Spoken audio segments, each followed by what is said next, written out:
May mga taong kinakabahan o takot magtanong o questionin ng anumang nabasa natin sa Biblia o sa Ebanghelyo. Ngunit ito ay natural lamang, no?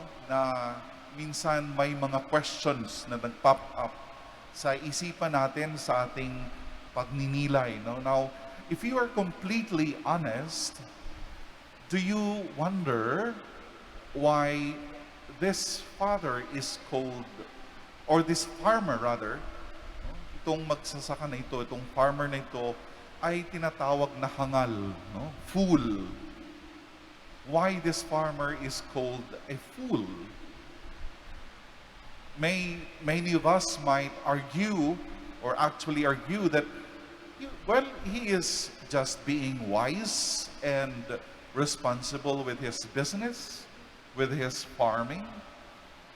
His farming enterprise is thriving, but any wise farmer knows that they need to put aside their profits from one season to tide them over in lean years, no? Ika nga, you have to save for rainy days, no?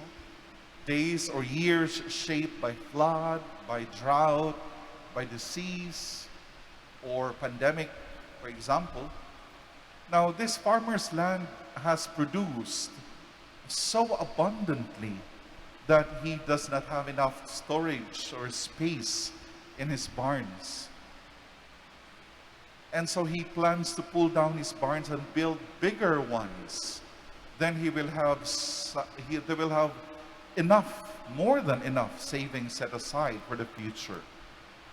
Now, kung pag-iisipan natin ng maigi at first glance, isn't this what we are encouraged to strive for? Isn't it wise and responsible to save for the future? He has worked hard and saved wisely. Now, he can sit back and enjoy the fruits of his labor, right? But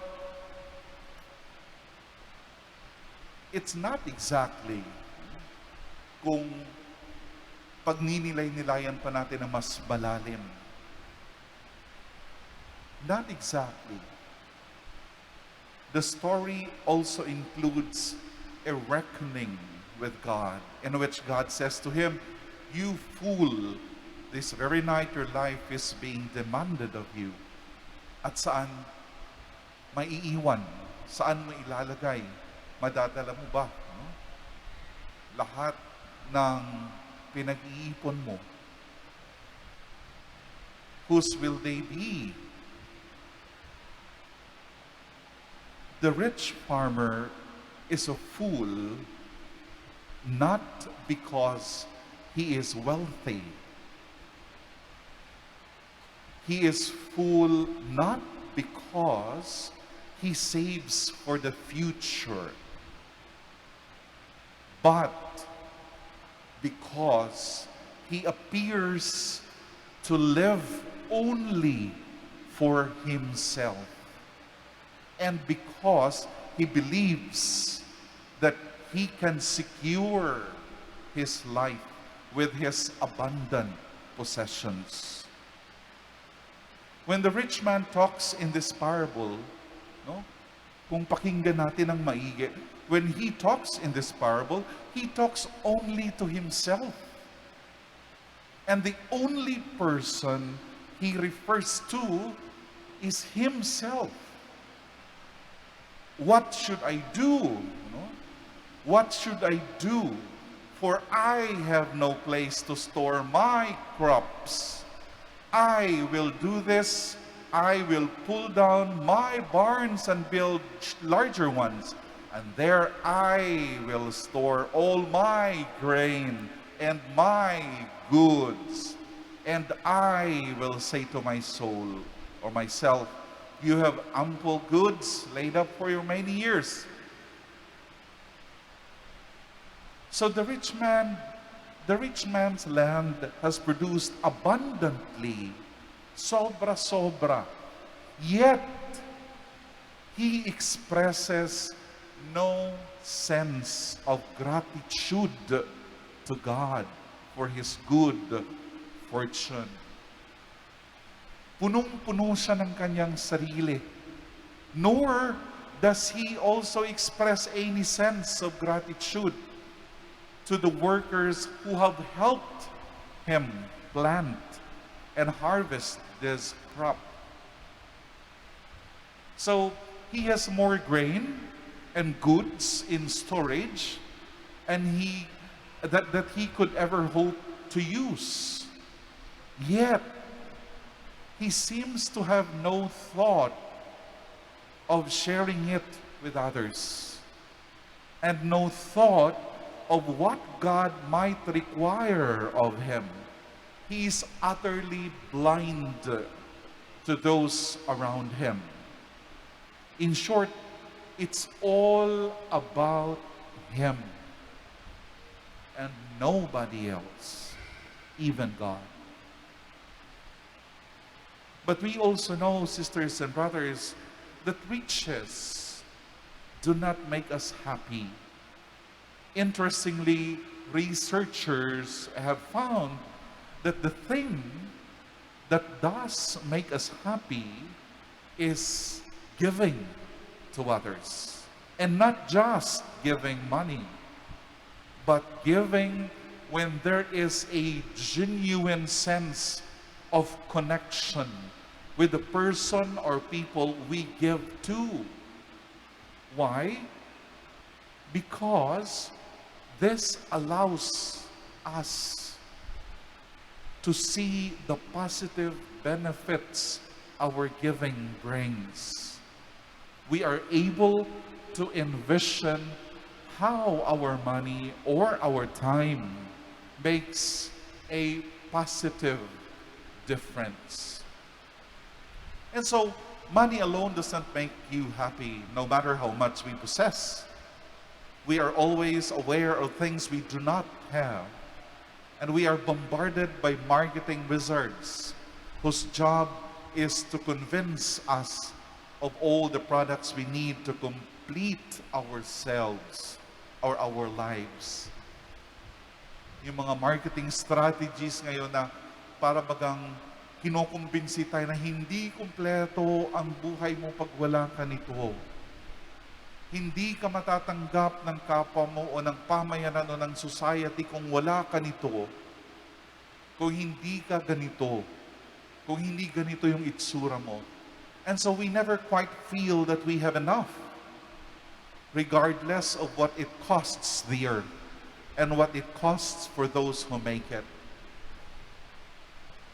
Like the rich farmer, we are tempted to think that having large amounts of money and possessions stored up will make us secure or make us happy. Sooner or later, however, we learn that no amount of wealth or property or possessions can secure our lives or give us life in abundance. No amount of wealth can protect us from a genetically inherited disease, for instance, or from a tragic accident. No amount of wealth can keep our relationship healthy and our families from falling apart.